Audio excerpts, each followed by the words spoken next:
2 by 7 times 3x plus 4 plus 5 by 7 equal to 1. How do we simplify this? First up, take this plus 5 by 7 this side.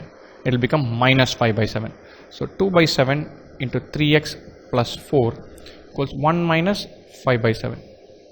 This is 7 by 7 minus 5 by 7, which is 2 by 7.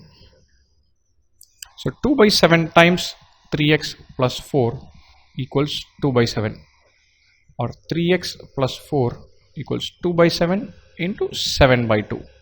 2 by 7, this side becomes into 7 by 2. 2 by 7 into this becomes this side into 7 by 2, which is just 1. Or the simplified version is 3x plus 4 equal to 1. You can take this plus 4 this side, it will become 3x equals 1 minus 4, which is minus 3. 3 times x is minus 3. X is minus 3 by 3, which is minus 1. This choice C. Right. Wonderful question. You should learn the idea of writing simple equations and manipulating them and simplifying throughout. It's very, very, very essential. So definitely do learn that.